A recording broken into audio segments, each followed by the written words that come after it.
শেরপুর ৩ ও বগুড়া ৬ আসনে নির্বাচন নিয়ে বিস্তারিত জানাতে নির্বাচন কমিশন ভবন থেকে যুক্ত হচ্ছেন সহকর্মী ইউসুফ ভুঁইয়া।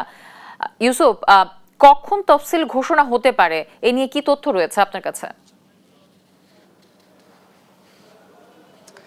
তফসিল ঘোষণা আজ সন্ধ্যার মধ্যে কিন্তু তফসিল ঘোষণা হতে পারে। ইতিমধ্যে আমাদের কাছে যে তথ্য রয়েছে সেই তথ্য অনুযায়ী আমরা জানতে পেরেছি যে নির্বাচন কমিশনাররা কিন্তু একটা বৈঠক করেছে। সেই বৈঠকের মাধ্যমে কিন্তু চূড়ান্ত করেছে আসলে শেরপুর ৩ এবং বগুড়া ৬ আসনে যে নির্বাচন, সেই নির্বাচন কখন অনুষ্ঠিত হবে। তবে আনুষ্ঠানিকভাবে এখন পর্যন্ত নির্বাচন কমিশন তফসিল ঘোষণা করেনি। তবে আমাদের কাছে যে তথ্য রয়েছে আজকে সন্ধ্যার মধ্যেই তফসিল ঘোষণা হবে এবং তার পরবর্তীতে জানানো হবে যে আসলে কখন নির্বাচন হচ্ছে।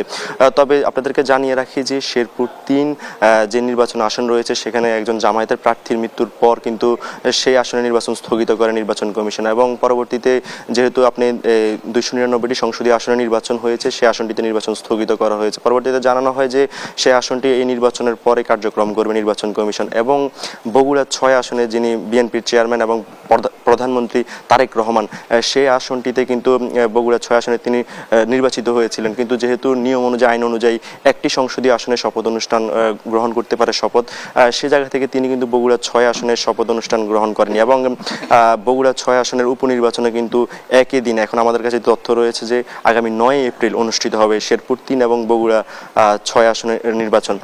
এবং সেই সাথে আর তথ্য আনিয়ে রাখি যে এই যে নির্বাচনটি অনুষ্ঠিত হতে যাচ্ছে সেই নির্বাচনে কিন্তু যেন পোস্টাল ব্যালটের মাধ্যমে ভোট দিতে পারে ভোটাররা, সেই জিনিসটি কিন্তু বিবেচনা করছে নির্বাচন কমিশন। এবং আনুষ্ঠানিকভাবে আমরা কিছুক্ষণ আগেও কিন্তু নির্বাচন কমিশনার আব্দুর রহমান আল মাসুদের কাছে জানার চেষ্টা করেছি। তিনি বলেছেন যে আনুষ্ঠানিকভাবে নির্বাচন সচিব যিনি রয়েছেন আক্তার আহমেদ, তিনি আসলে জানাবেন। এবং আমাদের কাছে যিনি জনসংযোগ কর্মকর্তা রয়েছেন রুহুল আমিন মল্লিক, তিনি জানিয়েছে যে আসলে চূড়ান্ত হয়েছে কার্যক্রম, আনুষ্ঠানিক ঘোষণার বাকি রয়েছে এখন পর্যন্ত।